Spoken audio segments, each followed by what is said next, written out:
देखो अब आप लोग कथा के कारण ऐसा वेश धारण करके बैठे हो, कथा के कारण। वास्तव में ये मान लीजिए कि जिस दिन कोई कारण नहीं होगा ना इस वेश को धारण करने का, समझ जाना ठाकुर जी मिल गए आपको। किसी कारण से, किसी ओकेजन के लिए, या फिर तीर्थ में जा रहे हैं, धाम में जा रहे हैं, उत्सव है तो ऐसे बन रहे हैं, तो समझो कि अभी ठाकुर जी दूर हैं, लेकिन कोई कारण नहीं है, बस अब नित्य का समय हो चुका। अब मैं अगर तिलक हटा दूं अपना, बहुत विचित्र लगूंगा मैं। मेरा स्वरूप का अंग, जैसे आप अभी जो सामान्य लोग यहाँ बैठे हैं, उनके बाल काट दो तो वो अजीब लगेंगे, उनकी आईब्रो बना दो तो वो अजीब लगेंगे, उनकी नाक काट दो तो वो अजीब लगेंगे, मतलब उनका तन की कोई स्थिति हटाओगे तो वो अजीब लगेंगे। पर वैष्णव केवल तिलक मात्र हटा दे तो ऐसा लगेगा पता नहीं क्या हो गया है, कुछ उजड़ गया है। इसका मतलब क्या है? भगवत चिन्ह अब मेरे स्वरूप का एक अंग हो चुका है, अब मैं उसके बिना रह नहीं सकता, मेरी पहचान बन चुका है। ठाकुर जी का अंकित चिन्ह मेरी पहचान बन जाए, इससे बड़ा और क्या संकेत हो सकता है कि ठाकुर जी ने मुझे स्वीकार कर लिया। इसलिए भैया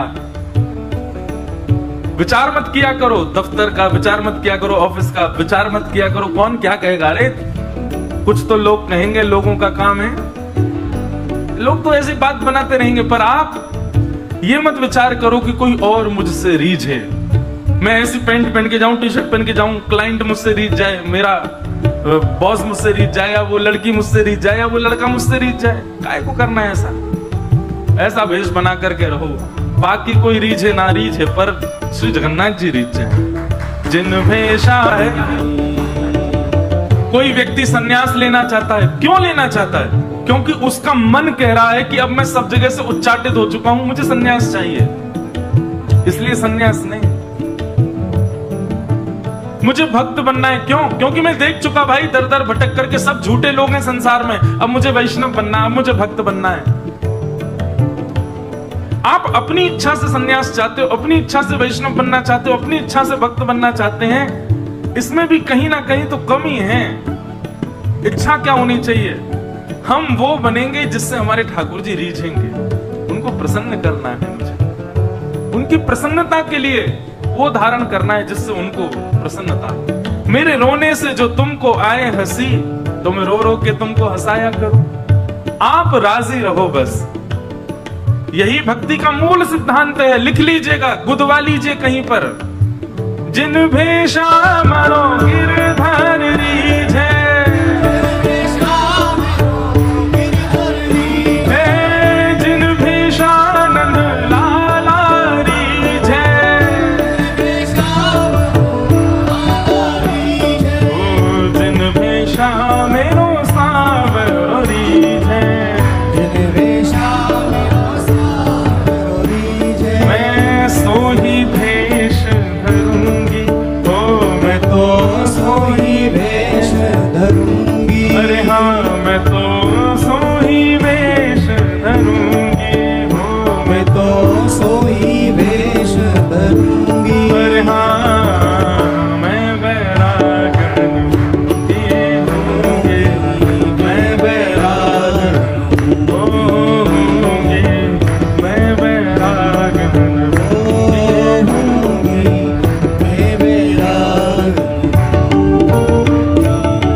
उद्गायत नृत्य तेज। ठाकुर जी जिसको प्राप्त हो जाते हैं, सबसे पहला वाणी गदगद, दूसरा द्रवित हृदय, तीसरा वाग गदगदा द्रवते सचित्तम रुदत्य भिक्षणम हसती क्वचिच्च, और विलज्ज, और फिर उसके बाद आया उद्गायत नृत्य तेज। ठाकुर जी का कहीं कीर्तन सुन भर ले, फिर वो रोक नहीं पाएगा स्वयं को, दोनों भुजा उठा करके नृत्य करने लगता है, भाव आवेश में आ जाता है। ये लक्षण किसी और ने नहीं बताए हैं, स्वयं जगन्नाथ जी बता रहे हैं, ये मेरे भक्त के लक्षण हैं। मद भक्ति युक्तो भुवनम पुनातु, ये मेरे भक्त का लक्षण है। जब मैं उसको मिल जाता हूं तो वो ऐसा हो जाता है। दूर दूर तक नहीं हो सकते, हमारी स्थिति नहीं है ऐसी, बस नाटक करवा लो हमसे, तो नाटक बाजे हम लोग। मद भक्ति युक्तो भुवनम पुनातु। तो नंद बाबा के यहाँ लाला उत्पन्न हुआ है, सबका हृदय द्रवित हो रहा है। सबकी स्थिति यही हो गई है ब्रज में। कैसे हो गए? बोले महाराज सबकी वाणी भर जाती, कोई भाई कहां भयो है तो बताते बताते रोने लग जाते, बोले नंद बाबा की लाला भयो है। और फिर रोते रोते कहते हैं, बोले रो क्यों रहे हो? इधर देखो इधर देखो इधर देखो, रो क्यों रहे हो? तो क्या कहते हैं? बोले ये कहने में कष्ट लग रहा हो कि नंद बाबा के लाला भयो। नंद बाबा के ना हमारे ही लाला भयो है। वाणी गदगद हो जाती है और फिर बताते बताते नाचने लग जाते हैं, अरे बधाई हो भैया नंद बाबा के लाला भयो। नृत्य करने लग जाते हैं, नेत्रों से आंसू भी गिर रहे हैं, हंस भी रहे हैं, नाच भी रहे हैं, गा भी रहे हैं। ऐसी स्थिति पूरे ब्रजमंडल की हो गई है। ऐसी स्थिति जब तक नए बनेगी भैया मत सोचियो कि ठाकुर जी तुम्हें मिल गए। ठाकुर जी नहीं मिले, ठाकुर जी छू भी जाएंगे तो ऐसे हो जाओगे। तो पूरे ब्रजमंडल में आनंद हो रहा है, सब उत्सव मना रहे हैं।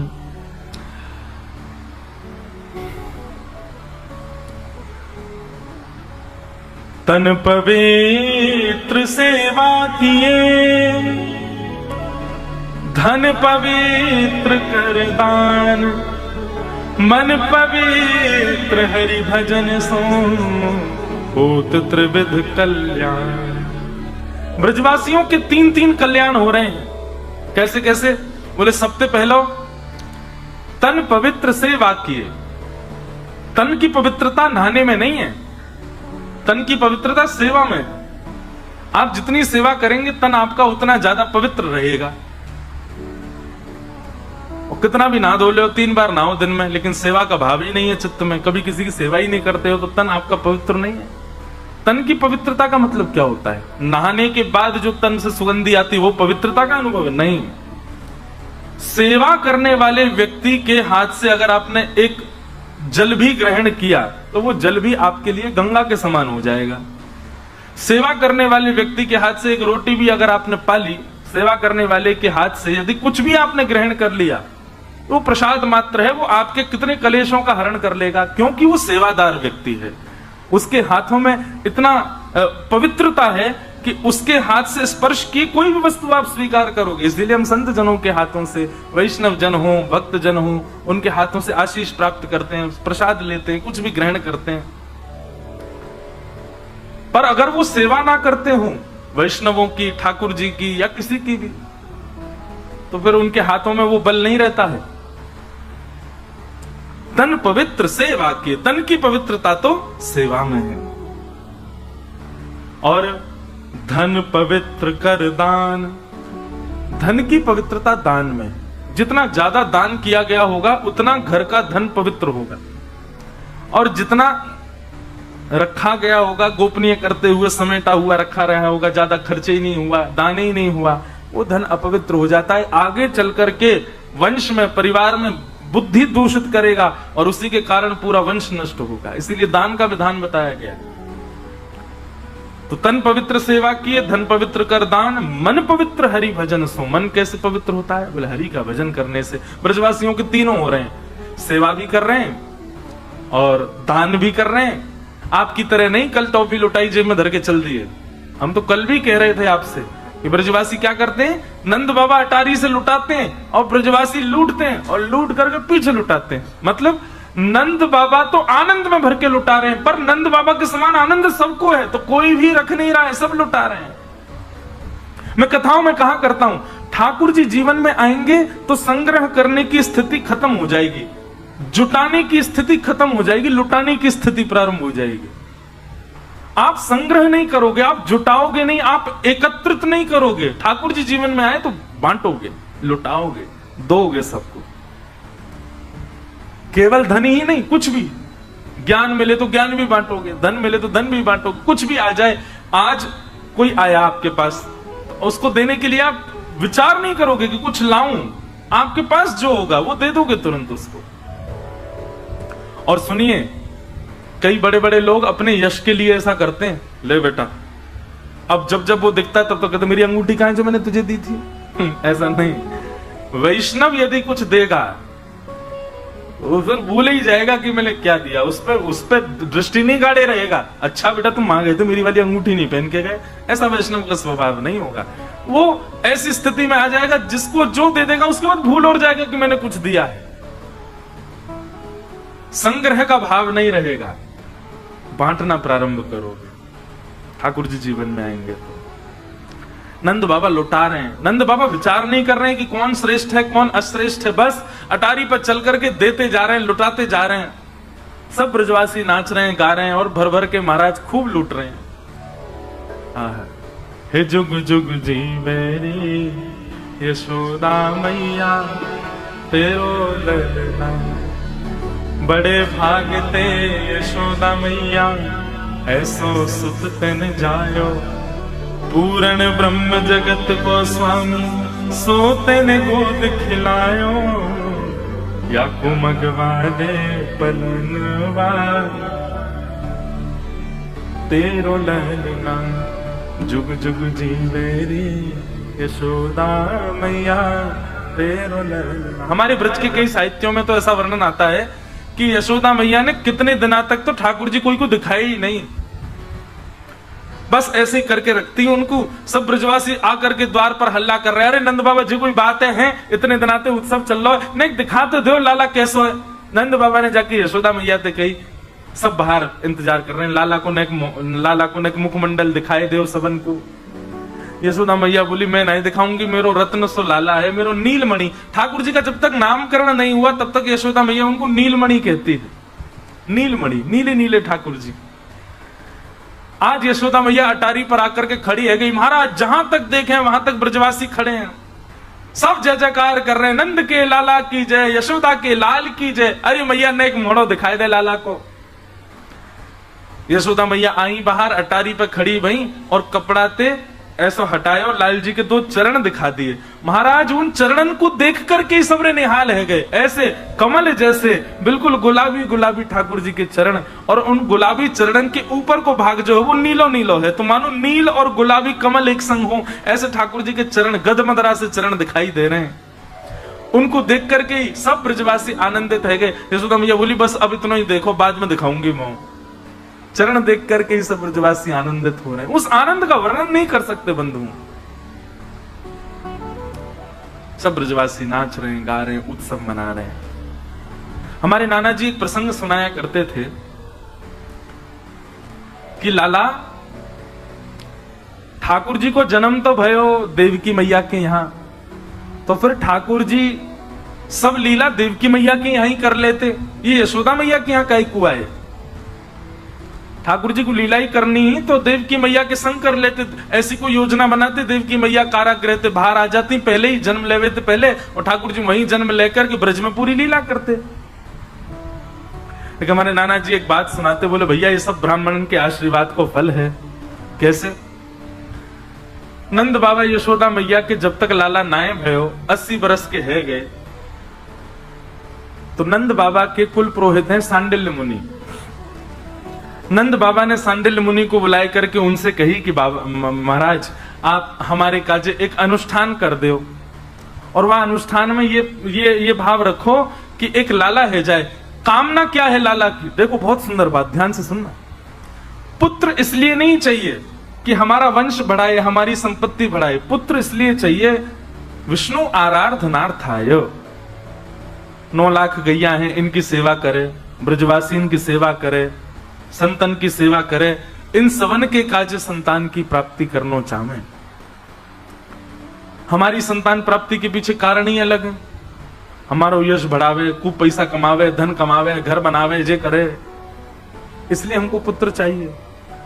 पर श्री नंद बाबा की स्थिति अलग है। नंद बाबा को भाव कहा है, बोले इतनी सारी गैया हैं, इन गैयान की सेवा करवे वारो एक ग्वारिया चाहिए मुझे। तो इतने संत हमारे यहाँ, हमें उन संतन के पाम धो धो करके, भैया मैं तो बूढ़ो है, चलो कौन करेगो, संतन को आनो लगो रे हमारे यहाँ, उनके पाम धोबे वारो एक सेवक चाहिए। और ये सबरे ब्रजवासी भैया, ये सबरे मुकु राजा माने, मेरे बाद इन ब्रजवासी की सेवा करवे वारो कोई होना चाहिए, यमुना जी की सेवा करवे वारो कोई होना चाहिए। हमारे नाना जी कहते लाला गौ सेवा, संत सेवा, ब्राह्मण सेवा, ब्रजवासी सेवा, यमुना सेवा, इन सेवान के भाव से पुत्र की याचना करी तो परब्रह्म ने मन बनाया कि भैया ये सेवा तो मैं ही कर सकूं, कोई सामान्य बालक ना करे, कोई हमारी मैं ही तुम्हारो लाला बन के आऊं। यदि कोई सामान्य व्यक्ति इस भाव से पुत्र की याचना करे, कई लोग आते हैं मेरे पास, छोटे छोटे लालाओं को लेके आएंगे, बालकों को लेके, और कई लोग आते हैं बड़े बड़े मुष्टंडे लेके, महाराज जी इसके सिर पे हाथ धर दो, इसकी बुद्धि सुधर जाए, महाराज जी इसके सिर पे हाथ धर दो, मेरी आज्ञा मान्य लग जाए। अरे कोई मेरे हाथ में क्या है, मैं अपने सिर पे हाथ धर लूं कि मैं करोड़पति बन जाऊं। लेकिन कई माताएं छोटे छोटे बालकों को, महाराज जी इसको आप आशीर्वाद दे दो कि ऐसा भक्त बने कि कालांतर में ये आपकी कथा कराए, ये श्री जगन्नाथ महाप्रभु का महा उत्सव करे, ये वृंदावन धाम जाकर के खूब वैष्णव बन जाए। महाराज जी ये कुछ बने नहीं बने, इसकी ठाकुर जी के प्रति प्रीति हो जाए। ये सब बातें सुनकर के ना हृदय से आशीर्वाद निकलता है। लेकिन जब कोई यूं कहता है कि महाराज जी इसको आशीर्वाद दे दो ये पास हो जाए, पर आशीर्वाद ही लगता है, बेटा पढ़ लो, हम क्या आशीर्वाद दें, हमारे आशीर्वाद से पास होना होता तो सारे चार्टर्ड अकाउंटेंट हमारे पास ही बैठे होते, पढ़ नहीं रहे होते, आशीर्वाद देते रहो हम पास हो जाएं। बालकों के प्रति या बंधुओं संसार की कोई भी वस्तु की कामना करो, कृष्ण संबंध के साथ कामना करो। हमें घर बनाना है अपने लिए, ये संसारी इच्छा हो गई, पर हमें ठाकुर जी के लिए एक सुंदर स्थान बनाना है। तो फिर याद रहे वो घर, उसमें अपने कमरे छोटे हो जाए, ठाकुर जी का व्यवस्थित होना चाहिए। आप कभी हमारे घर आओ, हमारे श्री लाल जी का कक्ष देखो, हमारे लाल जी बाहर नहीं विराजते, कक्ष में रहते हैं अपने, और जहां कहीं भी रुकने जाएंगे वहां भी इनका एक सेपरेट कक्ष होता है, सेपरेट इनकी सब व्यवस्था होती है। और मैं बहुत जल्दी लग रहा हूं इनका पासपोर्ट और बनवाऊं, अगली बार से कहीं जामे तो इनकी एक सीट और हो, इनका आईडी कार्ड भी ले हो। भाई ठाकुर जी हैं, इनका ही राज है, हमारा राज थोड़ी है, इन्हीं की ही कृपा है, इन्हीं की वजह से ही हम राउल किला है, इन्हीं की वजह से बंबई जाते हैं, इन्हीं की वजह से दुनिया में घूमते हैं, अपना कोई अस्तित्व थोड़ी है। तो कोई भी कामना करो, कामना के पीछे कृष्ण संबंध जरूर होना चाहिए। हमें गाड़ी भी चाहिए तो गाड़ी अपने लिए नहीं, हमको ठाकुर जी के लिए एक रथ चाहिए, ऐसी भावना रखो, और उसमें फिर महीना 2 महीना में ठाकुर जी को कहीं ले जाया करो, उसमें बैठा के। ठाकुर जी के भाव से रथ की कामना करोगे तो फिर ठाकुर जी जिम्मेवारी रखेंगे, खरोंच भी नहीं आ जाए, मेरो रथ है, ठुकनो नहीं चाहिए, कहीं आपको एक्सीडेंट नहीं हो जाए, मेरो रथ है। ठाकुर जी की भावना से संसार की कामना करो तो वो संसार की कामना भी भक्ति बन जाएगा। तो नंद बाबा ने सांडिल मुनि से कही कि आप एक अनुष्ठान करो, हमारे घर लाला रह जाए। और लाला के पीछे कामना केवल इतनी है, गौ सेवा, संत सेवा, ब्रजवासी सेवा कर व्यवहारो लाला होए। तो सांडिल मुनि बोले मैं तो एक अनुष्ठान में जा रहा हूं, मैं तो ना आ पाऊंगा, मैं अपने भांजे को भेज दूंगा, वो बढ़िया पंडित है, बाकू भेज दूंगा।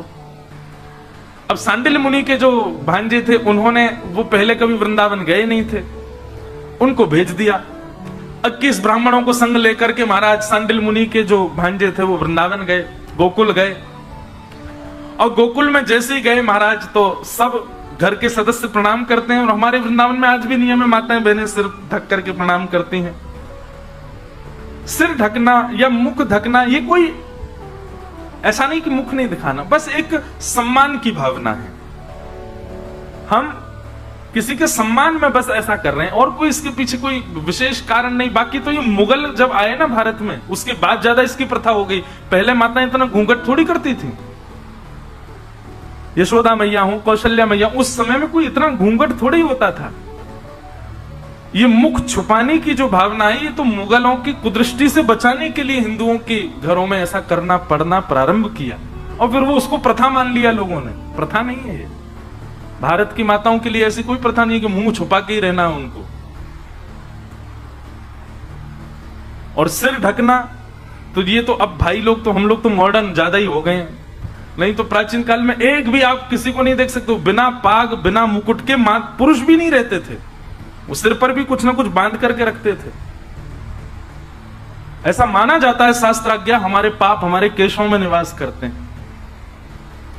इसीलिए शुद्ध कार्यों में या फिर घर में कुछ ऐसा हो जाए उसके बाद केश दान किए जाते हैं, मुंडन संस्कार होता है।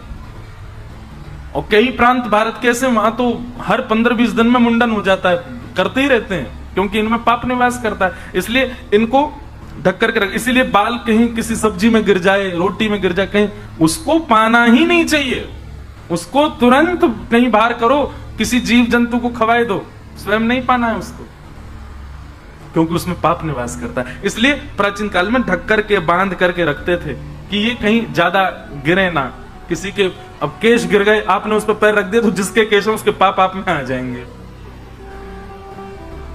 चलो कल से तुम भी और मैं भी दोनों पाग पहने हैं। इसलिए सिर ढकने की प्रथा हमारे शास्त्रों में है, भाइयों के लिए भी है, माताओं के लिए नहीं अकेले। पर माताएं बेचारी अभी भी पालन करती, भाई तो कुछ पालन करते नहीं। तो यशोदा मैया ने जब उनको प्रणाम किया, घूंघट लगा रखा था, और जैसे ही प्रणाम किया तो उनको लगा कोई नवीली दुल्हन है, और दुल्हन महाराज जान करके उन्होंने तो सीधा आशीर्वाद दिया, बोले पुत्रवती भव। यशोदा मैया को आशीर्वाद पुत्रवती भव का दे दिया। तो यशोदा मैया बोली, बोले बाबा तो फिर ध्यान रखियो, 80 वर्ष की आयु रह गई है हमारी और आपने पुत्रवती भव को आशीर्वाद दियो है। सांडिल मुनि के जो भांजे हैं वे आनंद में भर गए और बोले, मैया अब तो चाहे ठाकुर जी को ही आना पड़े लेकिन आपके पुत्र तो होएगा, क्योंकि शास्त्राज्ञा है ब्रह्म वाक्यम जनार्दनम। ब्राह्मण जो बोलता है जिम्मेवारी ठाकुर जी लेते हैं उसको पूरी करने की।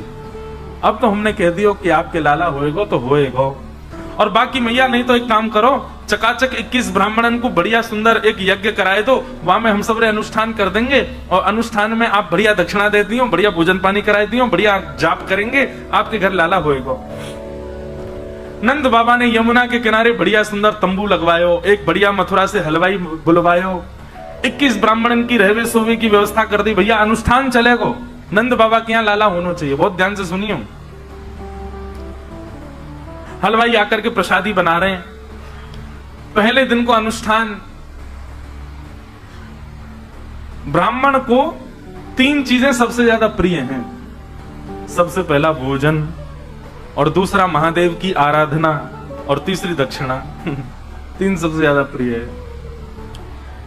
किसी ब्राह्मण को प्रसन्न करना हो, ये 3 काम करवा दो, महादेव की आराधना करवाओ और बढ़िया भोजन पवाओ और फिर दक्षिणा दे दो, और फिर ब्राह्मण को प्रणाम करो, वो आशीर्वाद देगा, फलेगा, निश्चित फलेगा वो आशीर्वाद। नंद बाबा ने बढ़िया हलवाई बुलवाए, हलवाई ने आकर के सवेरे सवेरे महाराज आलू की सब्जी, बेड़ई, कचौड़ी, जलेबी नाश्ता में बनाए। ब्राह्मणन को कही, आ जाओ भैया सबरे ब्राह्मण, अनुष्ठान बाद में शुरू करियो, पहले बाल भोग पा लियो। ब्राह्मणन ने जाकर के देखी, देसी घी में तली भाई बढ़िया कचौड़ी जलेबी बन रही है, खूब चकाचक पाई महाराज, नर भर लियो यहां तक, नाश्ता तो पेट भर गो। जैसे पेट भर गो महाराज सब ब्राह्मण बोले, बाबा यहां तो आनंद ही आए गए, चलो अब अनुष्ठान शुरू करें। और अनुष्ठान से पहले जमुना जी में आचमन करो। आचमन करवे गए तो आचमन करते करते सब ब्राह्मणन को आलस आन लगो। ब्राह्मण सब बोले, बोले एक काम करें, बोले कहा, ये सवेरे को नाश्ता का जो ज्यादा है नेक आराम कर लें, दोपहर में उठेंगे और उठ के स्नान करके फिर जप में बैठ जाएंगे। बोले हाँ एक काम करो, 2-2 घंटा सबरे सो जाओ। और 2-3 घंटा के लिए सबरे ब्राह्मण सो गए। हमारे नाना जी सुनाते तो बहुत अच्छा प्रसंग। अब उठे दोपहर में 12-1 बजे, उठ करके जैसे ही यमुना स्नान करके निकले, सोई हलवाई आगो, बढ़िया सबरन को भोजन तैयार है, चलो आओ प्रसाद पाओ, राजभोग पाओ। ब्राह्मण बोले, अरे सवेरे बहुत पा लियो, कहा पानो? बोले भैया ना पाएंगे तो अन्न को अनादर रह जाएगा, चलो सबरे पाएंगे। और सबरे ब्राह्मण पहुंच गए। अब तो महाराज का है गो यार, लाली को कोई कछु खो गए हो, अरे अपनी मैया ढूंढ रही है बेचारी। तो सब ब्राह्मणों ने प्रसाद पाया, पूड़ी सब्जी आदि सब पेट भर करके महाराज फिर नर भर लियो अपनो यहां तक। दोपहर को प्रसाद पाके फिर सब उनको पेट भर गो। अब सब ब्राह्मण बोले, बाबा हम पे तो हिलऊ ना जा रहा, एक काम करें 2-2 घंटा और सो जाएं, रात में करेंगे अनुष्ठान, यमुना स्नान करके रात्रि में अनुष्ठान करेंगे। शाम को फिर से सबने स्नान किया, स्नान करके जैसे अनुष्ठान में बैठने लगे, हलवाई जी आगे बोले रात को भोजन तैयार है गए, आ जाओ पालो। रात में सब लोगों ने प्रसाद पायो, सोवे को समय है गयो रात्रि में। ब्राह्मण बोले भैया पहले दिन तो भोजन में ही नहीं करो, हमने अनुष्ठान ही ना शुरू किया, नंद बाबा के लाला कैसे होएगो। सब ब्राह्मण बोले अब अनुष्ठान तो तुम यार समझ लो, भोजन को ही अनुष्ठान है, खावे और सोवे को अनुष्ठान है। खा करके तृप्त है रहे हैं ब्राह्मण और सोते समय आनंद में भर के कह रहे हैं हे विधाता, ये नंद बाबा ने बड़ा सुख कर रखो हमारे काजे, या नंद बाबा के घर एक लाला भेज दियो। और भैया उन ब्राह्मणन की प्रसन्नता की ऐसी 21 दिनों तक ब्राह्मण इतने प्रसन्न रहे कि उनकी प्रसन्नता की वजह से ठाकुर जी उनके पुत्र बन के आ गए। नंद बाबा यशोदा के यहाँ लाला बन के आए। जन्म कहीं और लियो लेकिन ब्राह्मणन को प्रसन्न किया है नंद बाबा ने, यहाँ हमारे उनके यहाँ ठाकुर जी पुत्र रूप में पधारे। ऐसे हमारे पूज्य नाना जी सुनाया करते। देखो बंधुओं, अनुष्ठान हो, यज्ञ हो, उसमें विधि कैसी है ये जरूरी है, नियम कैसा है ये जरूरी है, दक्षिणा कैसी है ये जरूरी है, भंडारा कितना बढ़िया है ये जरूरी है, पर उससे भी कई ज्यादा जरूरी है कि जो ब्राह्मण आए वो प्रसन्न होके गए कि नहीं, ये बहुत जरूरी है। आजकल लोग अनुष्ठानों में इस बात का बिल्कुल ध्यान नहीं रखते, उनको लेबर की तरह ट्रीट करते हैं। हमको बहुत कष्ट होता है कभी कभी, ऐसा नहीं होना चाहिए। इसीलिए अनुष्ठान सफल नहीं हो पाता, क्योंकि आप ब्राह्मण को प्रसन्न ही नहीं कर पाते। उसकी प्रसन्नता कोई बहुत बड़ी थोड़ी है, उसको बस सम्मान चाहिए, आदर चाहिए, प्रेम चाहिए। उसको इतना प्रसन्न करो कि वो आपके अनुष्ठान को हृदय से करे। आपका अनुष्ठान पूर्ण क्या, साक्षात ठाकुर जी प्रकट हो जाएंगे। ब्राह्मण में इतना बल है। तो ब्राह्मणों की कृपा से ठाकुर जी इनके यहाँ लाला बन करके पधारे हैं। बोलो कृष्ण कन्हैया लाल की।